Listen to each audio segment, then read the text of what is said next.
Evolution is supposed to refine life, make it more efficient, more balanced. Over billions of years, natural selection prunes away the excess, the too big, the too slow, the too fragile. Evolution has rules, limits, a logic. But in the depths of the Pacific Ocean, there's something that feels like those rules were ignored. Something that grew and grew and grew, until it became larger than any arthropod should ever be, larger than any predator would allow, larger than physics should permit. This creature is so extreme that when scientists first measured it, they thought they'd made a mistake. They hadn't. Evolution had. This is what happens when natural selection stops paying attention. For centuries, Japanese fishermen told stories about something living in the deep waters off the coast. Something with legs that stretched like tree branches. Something that could span the width of a small car. They called it Takashigani, the tall legs. For a long time, Western science dismissed these as folklore, exaggerations, the kind of fish stories that grow with each telling. Until 1836, when a European naturalist working in Japan saw one for himself and realized the fisherman had been underestimating it. What he was looking at wasn't a myth. It was a violation. A creature that had somehow bypassed the fundamental constraints that keep arthropods small. This was the Japanese spider crab, and it shouldn't exist. When you see it for the first time, your brain struggles to process the scale. This is not a normal crab. This is something else. And the deeper you look at it, the less evolution seems in control. Let's start with the numbers, because the numbers don't make sense. The Japanese spider crab can have a leg span of over 12 feet, nearly 4 meters. That's larger than a grizzly bear standing upright. Its legs alone can be 5 feet long, longer than most humans are tall. And these aren't thick, muscular limbs. They're thin, almost delicate, like spider legs scaled up to a size they were never meant to reach. The body itself is relatively small, maybe a foot across. But attached to that body are these impossibly long, articulated legs that extend in every direction. When it moves, it doesn't scuttle. It stalks, like something designed by an alien intelligence that didn't understand the limits of biology. Put a human next to one, and the proportions are disturbing. The crab's leg span can exceed a person's height by several feet.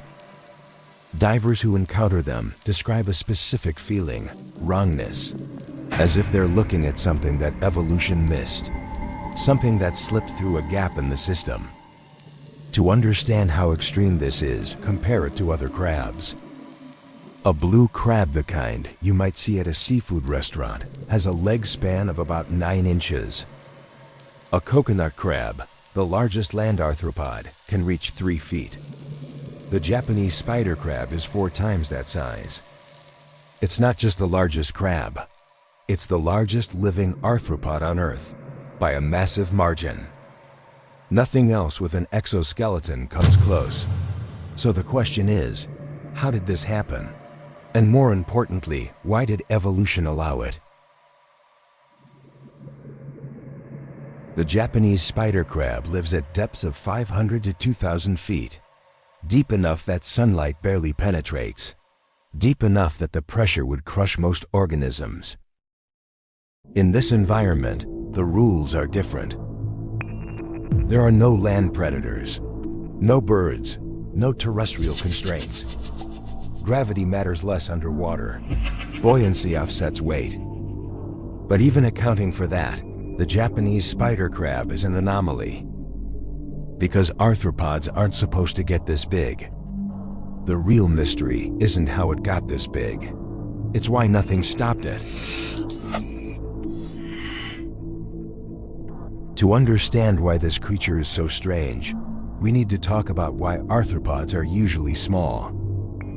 Arthropods, insects, spiders, crustaceans have exoskeletons, hard outer shells made of chitin.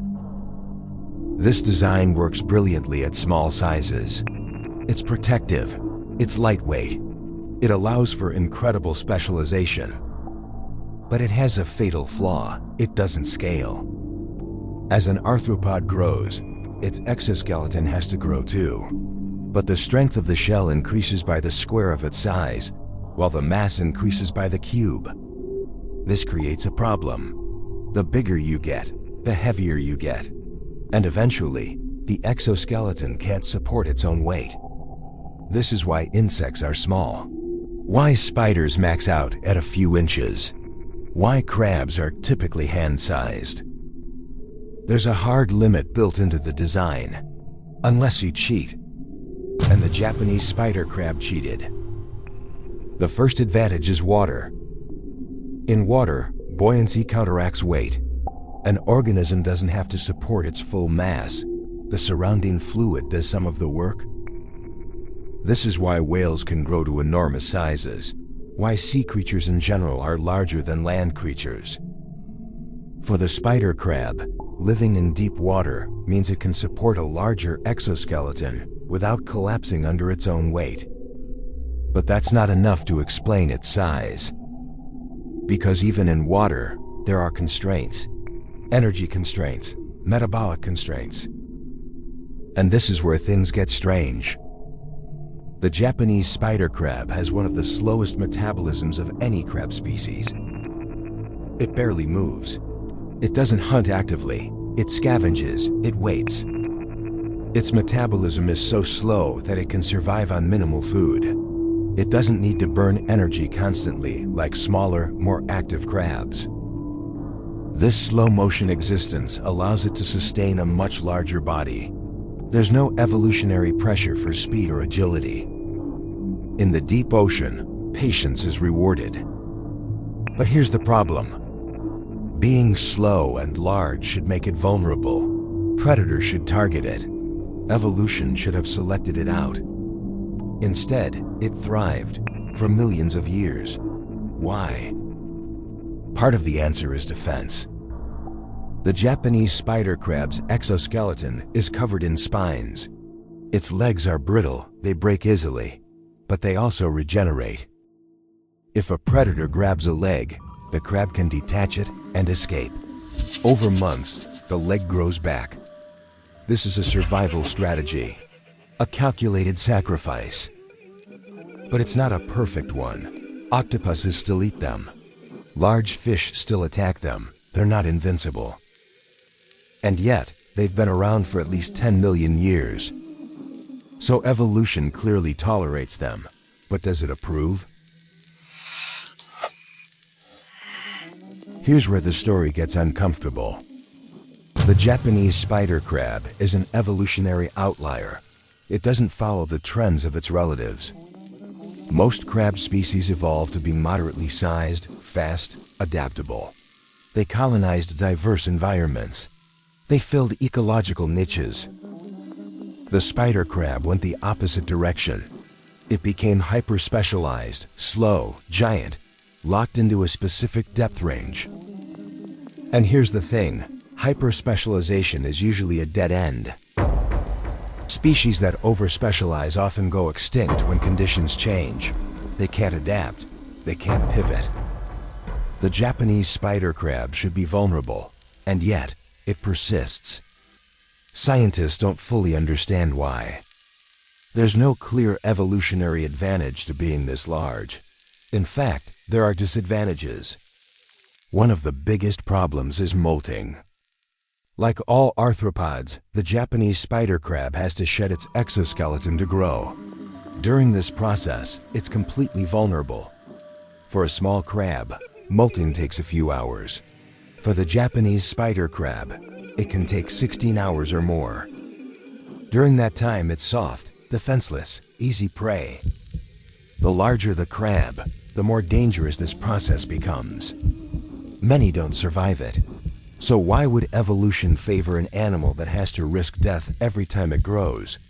It doesn't make sense, unless Evolution isn't actually favoring it. Here's a theory that some biologists whisper but rarely publish.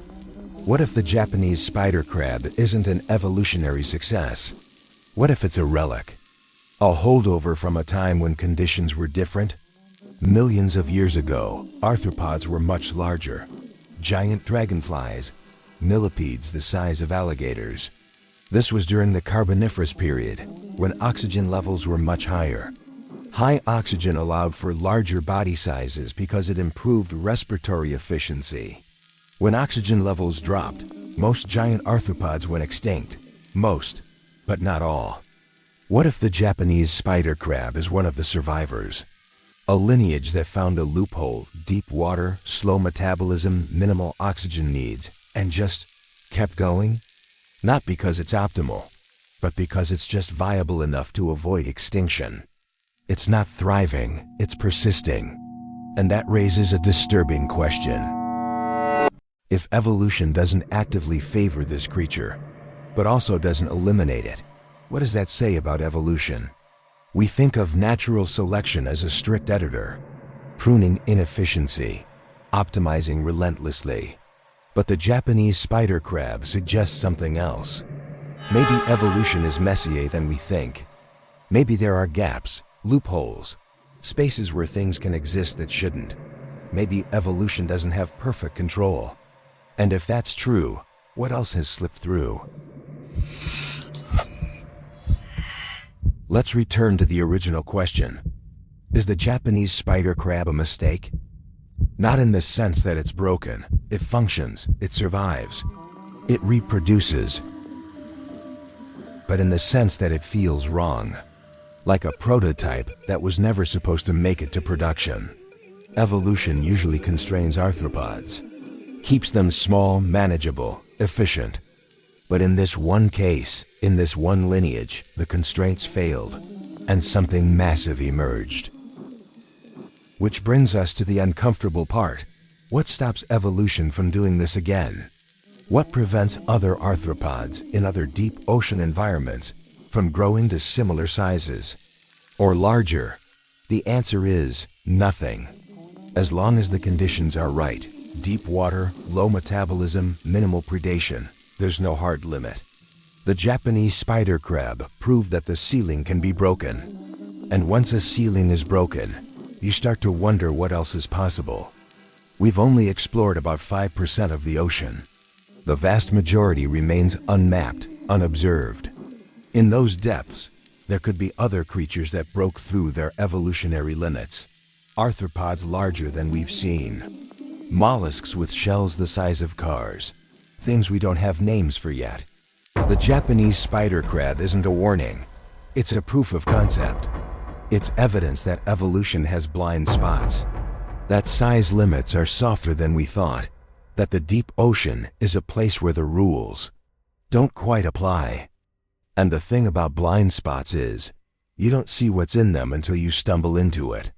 The Japanese spider crab is still down there, still growing, still existing in a way that makes scientists uncomfortable. Because it's a reminder that evolution isn't a perfect system. It's a process.